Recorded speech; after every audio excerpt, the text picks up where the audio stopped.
ഇതിന്റെ തീരത്ത് തന്നെയല്ലേ താമസിക്കുന്നത്? അടുത്ത് തന്നെ.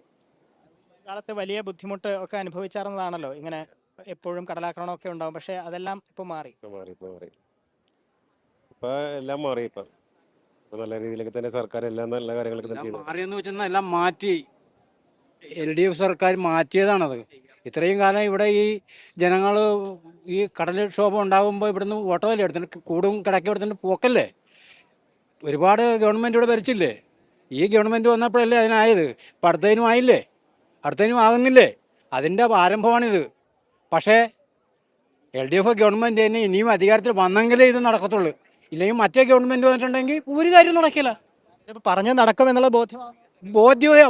ബോധ്യമുള്ളതേ പറയൂ, പറയുന്നത് ചെയ്തിരിക്കും. അതാണ് LDF ഗവൺമെൻറ്. വീട്ടിൽ സമാധാനമായിട്ട് ഉറങ്ങാൻ പറ്റും. അതാണ്.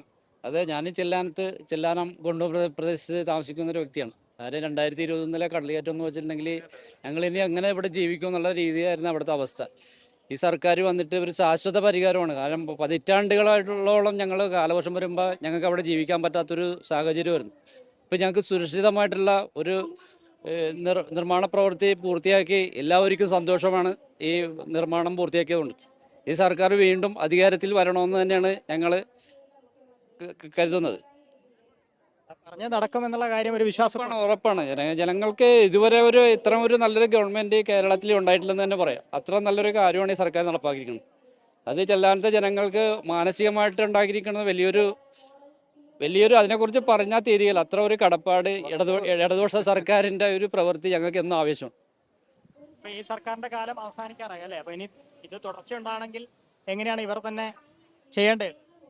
അത് ചെയ്യണം. കാര്യം എന്ന് പറഞ്ഞു കഴിഞ്ഞാൽ ഇപ്പം ഈ 10 വർഷത്തിൻ്റെ കാലയളവിൽ നമുക്ക് വളരെയധികം കാര്യങ്ങൾ ഇപ്പം ഈ ചെല്ലാനത്തിൻ്റെ തന്നെ 367 കോടിയും പിന്നെ ഇതൊക്കെ ചെയ്യുമ്പോൾ തന്നെ ഏറ്റവും വലിയ ഗുണഭോക്താക്കളാണ് ഞങ്ങൾ. ചെല്ലാനത്ത് എന്ന് കഴിഞ്ഞാൽ നേരത്തെ എന്ന് പറഞ്ഞാൽ കടൽ കയറി ആകെ നശിച്ച് ആൾക്കാർ നട്ടോട്ടം ഓടുന്ന കാലത്ത് അതൊക്കെ മാറി ഇപ്പം വെറുതെ ഈവനിങ് വാക്കിംഗ് പോലെയുള്ള നല്ല ടൂറിസ്റ്റുകൾ വരെ വന്ന ഇത് ആക്കിയെടുത്ത ഇതൊക്കെ ഇവിടുത്തെ ചെല്ലാനം ജനങ്ങൾ സ്വപ്നം പോലും കണ്ടിട്ടില്ല. അത് യാഥാർത്ഥ്യമാക്കിയ ഈ LDF സർക്കാരിനും നമ്മുടെ മുഖ്യമന്ത്രിക്കും ഞങ്ങൾ വിപ്ലവ അഭിവാദ്യങ്ങൾ അർപ്പിക്കുകയാണ്.